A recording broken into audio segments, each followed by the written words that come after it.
Okay, so let's just jump right in. If you're a YouTube creator, you've probably spent hours, maybe even days, perfecting your end screens. But what if I told you that this common best practice might actually be one of the main things holding your channel back? Today, we're diving into the end screen paradox. This quote right here, it completely flips the script on everything we thought we knew. We're all taught that the goal is to get people to click something, right? But YouTube sees it way differently. A click isn't just a click. It's a signal that tells the algorithm whether your video was a helpful bridge or just a dead end. So, what does that actually mean for your channel? How can something designed to help you end up hurting you? Come on, let's break that down. To understand this paradox, we first need to get inside YouTube's head.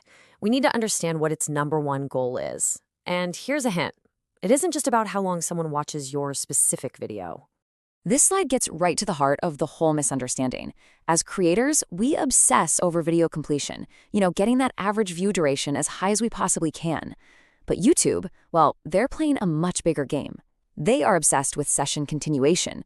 They just want to keep viewers on the platform, clicking from one video to the next to the next. Your video is just one link in that much longer chain. So here's the bottom line. YouTube rewards videos that start or continue a long viewing session.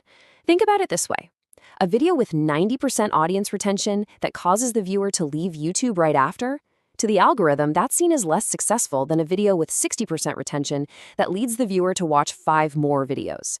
Your video's job isn't just to be watched. It has to be a launchpad. With that in mind, let's get into the stuff that might be tough to hear. Let's talk about the common mistakes creators make that accidentally send those negative, session-ending signals to the algorithm. These are the errors that stop viewers cold. We're going to break down the 3 big mistakes that turn your end screen from a powerful growth tool into a total session killer. The first mistake is something we've all done, offering way too many choices. We think giving options is helpful, but it's really not. When you present a viewer with 4 different elements, subscribe here, watch my latest video, watch a playlist, watch what YouTube thinks is best for you, their brain just freezes. It's called decision paralysis. A confused viewer does nothing, and that inaction signals to YouTube that, well, the session is over. The second mistake is all about poor relevance. This happens when we rely on YouTube's default options, like latest video. Here's the thing, the algorithm doesn't care about chronology, it cares about the viewer's intent. If someone just watched a video about how to fix a leaky faucet, your latest video about your vacation to Spain is completely irrelevant. It breaks the logical flow, the viewer bounces, and the session is once again killed. And finally, number 3, bad timing. Most of us just slap the end screen on for the last 5 or 10 seconds, right after we've said our goodbyes. But by that point, you've already lost the viewer's attention. Their eyes have already drifted to the suggested videos on the sidebar, and their brain has already decided what's next. Waiting until the final moment is like showing up to the party after everyone has already gone home. Okay, so we've covered the mistakes. So how do we fix this? That brings us to our next section, where we'll build a simple but really powerful new approach, the one-click strategy. The entire strategy really just boils down to this single principle. The goal isn't to present a buffet of options, but to guide the viewer to the single best next step. It's all about providing clarity, not variety. Here's a perfect example of this in action from Noah Kagan's channel. Notice how clean it is. Just 2 elements, a subscribe button and 1 single video suggestion. That's it. There's no confusion, no paralysis. It's a clear, confident recommendation that tells the viewer, hey, I know exactly what you need to see next. So here are the 3 components of the strategy. First, offer only 1 hyper-relevant video. Go through your library and find the single most logical next step for someone who just finished the video they're watching.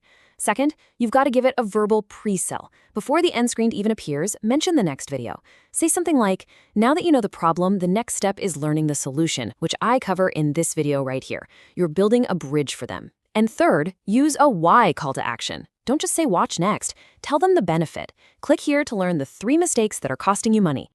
This all sounds great in theory, but how do you actually execute it? In our final section, let's get practical and walk through the actual steps in YouTube Studio. First, a few quick rules of the road from YouTube itself. Your end screen can only be in the last 5 to 20 seconds.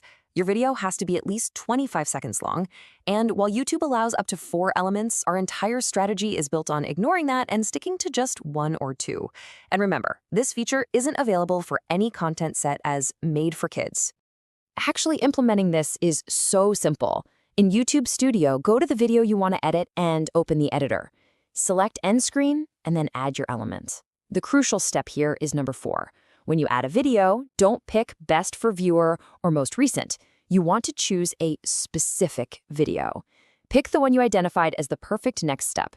Adjust the timing so it syncs up with your verbal pre-sell, click Save, and you're done. So if you remember just one thing from this explainer, let it be this. An end screen is not a conclusion. It is an introduction. It's a handoff. It's the moment you stop talking about the last video and start selling the viewer on the next one. It's a bridge, not a wall. And that leaves us with a final question for you to take back to your own channel strategy. As you plan your next video, don't just think about how it will end. Think about where it will lead. Ask yourself, what is the one video my viewer absolutely needs to see next? Find that answer and you've just found your new end screen strategy.